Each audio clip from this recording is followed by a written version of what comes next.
Assalamualaikum warahmatullahi wabarakatuh. My name is Tanya Putri. My study number is 33190102. Today, I would like to present you my talks to fulfill my regulation in interpreting class for midterm tests.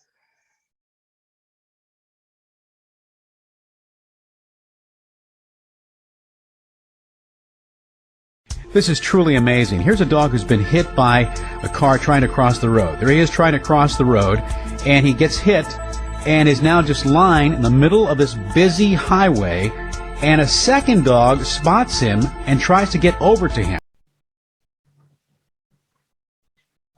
Ini benar-benar luar biasa. Ini adalah seekor anjing yang tertabrak oleh mobil ketika ia berusaha menyeberangi jalanan. Itu dia, mencoba untuk menyeberang jalan, namun ia tertabrak. Dan dia sekarang hanya berbaring di tengah jalan yang dipenuhi oleh lalu lintas yang sibuk, dan anjing kedua melihatnya dan mencoba untuk berlari ke arah anjing yang tertabrak tersebut. Here's the first dog again being hit. He's lying there in the middle of the road, busy time of the highway, and here comes the second dog who grabs him not with his teeth, but actually gets him with his paws around his neck and drags him in the middle of all this traffic off the road to safety, little by little, inch by inch. Finally, some workers spot the dogs and come over and help them. And by the way, the injured dog lived. Ini adalah cuplikan ulang ketika sang anjing tertabrak. Dia berbaring di tengah jalan yang saat itu lalu lintas terlihat cukup sibuk, dan datanglah anjing kedua yang menariknya tidak dengan giginya, namun ia menggunakan tangannya yang memegang anjing tersebut di lehernya dan menariknya dari tengah jalanan yang sibuk ke pinggir jalanan yang lebih aman. Sedikit demi sedikit, inci demi inci, akhirnya beberapa pekerja melihat kedua anjing tersebut dan berlari ke arah mereka untuk menolong mereka berdua. Dan omong-omong, anjing yang terluka itu masih hidup dan dinyatakan selamat.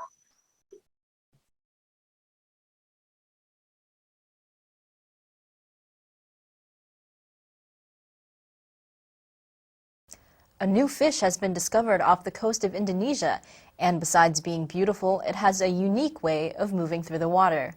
Let's take a look. Ikan baru telah ditemukan di lepas pantai Indonesia, dan selain terlihat cantik, ikan ini memiliki keunikan saat bergerak di dalam air. Mari kita lihat. The University of Washington scientist who this month officially described this new species of fish chose to call it Histiophryne psychedelica, or H. psychedelica for its orange and brown stripes.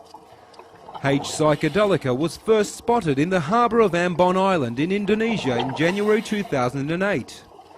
It took more than a year of testing by the university's professor Ted Peach to establish that it was indeed unique. Ilmuwan Universitas Washington yang bulan ini secara resmi menggambarkan spesies ikan baru ini memilih untuk menyebutnya sebagai sebuah sejarah baru atau Histiophryne psychedelica atau H. psychedelica untuk yang memiliki garis berwarna orange dan coklat. H. psychedelica pertama kali ditemukan di pelabuhan Pulau Ambon di Indonesia pada Januari tahun 2008. Butuh lebih dari 1 tahun pengujian yang dilakukan oleh profesor dari sebuah universitas, Ted Peach, untuk membuktikan bahwa itu memang benar DNA yang unik. DNA work revealed that the fish is of the genus Histiophryne, along with 2 other species, although its 2 cousins are far less spectacular in appearance. The genus is one of about a dozen in the family commonly known as frogfish. Despite its showy appearance, H. psychedelica is shy and secretive, and Professor Peach says its reluctance to show off may explain why it has managed to stay hidden for so long. DNA itu akhirnya mengungkapkan bahwa ikan itu berasal dari sejarah sebuah genus atau keluarga Histiophryne bersama dengan 2 spesies lainnya. Meski memang DNA 2 sepupu dari ikan ini jauh dan kurang dari kata spektakuler dari penampilannya, genus ini adalah salah satu dari sekitar selusin dalam keluarga umumnya dikenal sebagai ikan kodok. Selain dari penampilannya, H. psychedelica sangat pemalu dan tertutup dan Profesor Peach mengatakan makhluk ini yang enggan untuk menunjukkan dirinya. Ini cukup untuk menjelaskan mengapa ikan ini selalu berhasil untuk tetap bersembunyi.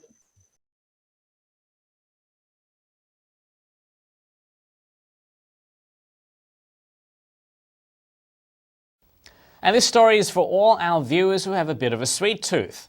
Tokyo is holding the International Patisserie Grand Prix. Pastry chefs from 8 countries are vying for the title of world's best patisserie makers.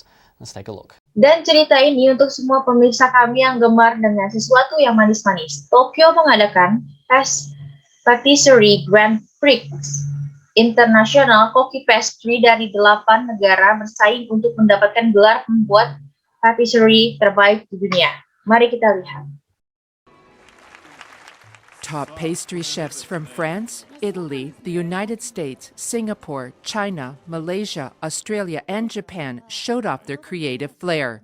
The 13-hour competition was split over 2 days. The chefs competed in categories like sugar showpieces, chocolate showpieces, and plated desserts.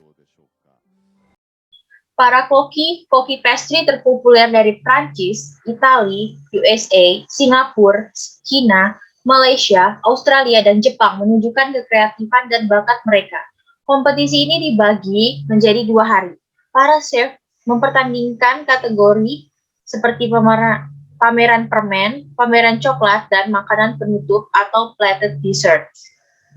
I find it very interesting to see the combinations, colors, and materials that I had never seen before.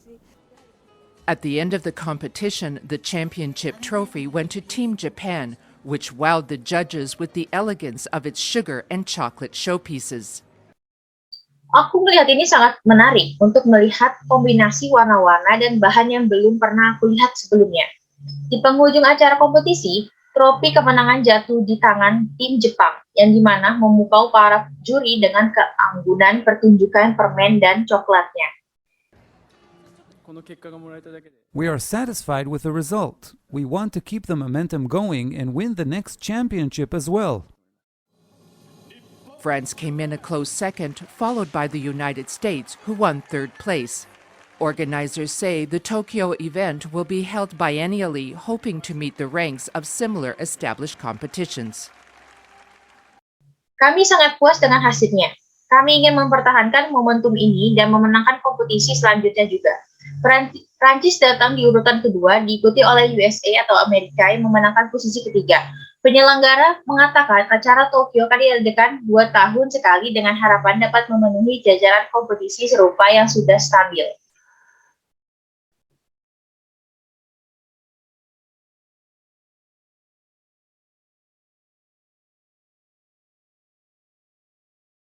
Could you use a little extra help cleaning around your house? Well, one Japanese university has an invention that may be right up your alley. Let's check out what it is. Maukah Anda menggunakan sedikit bantuan ekstra untuk membersihkan lingkungan di sekitar rumah Anda? Nah, salah satu universitas di Jepang memiliki penemuan yang mungkin cocok untuk Anda. Mari kita periksa apa itu. Behind these brick walls of Japan's top university, scientists are studying the future of household chores and their solution to mopping, laundry, and cleaning up the kitchen. Di balik tembok bata universitas top di Jepang ini, para ilmuwan sedang mempelajari masa depan rumah tangga, pekerjaan rumah tangga, dan solusinya untuk mengepel cucian dan membersihkan dapur. Well, it lies in the hands of a robot known as AR, or Assistant Robot. AR has a host of high-tech functions which are possible because the robot can see 3-dimensional objects. This is the first launch of a robot that will be able to help with household chores in an era of an aging population. Semua pekerjaan itu bisa diatasi oleh sebuah robot yang dikenal sebagai ER atau asisten robot. Robot ER memiliki teknologi yang sangat canggih, yang dimana itu memungkinkan robot tersebut untuk melihat sebuah dimensi suatu objek. Ini adalah launching pertama sebuah robot yang bisa membantu pekerjaan rumah tangga, terutama untuk para populasi yang sudah lanjut usia. We can show people we can do it. This mechanical maid is capable of more than just serving breakfast in bed, and at 130 kilograms, it's no lightweight when it comes to polishing floors. But don't get excited just yet. The research center says it'll be another decade or two before the 1.5-meter robot can be mass-produced. Kita bisa menunjukkan kepada orang-orang bahwa kita bisa melakukannya. Pembantu mekanik ini mampu lebih dari sekadar menyajikan sarapan di tempat tidur. Namun dengan berat 130 kilo, robot ini bisa memoles lantai dan membersihkan semua hal. Tetapi jangan terlalu bersemangat terlebih dahulu karena pusat penelitian mengatakan akan butuh 1 atau 2 dekade lagi sebelum robot 1,5 meter itu bisa diproduksi secara massal.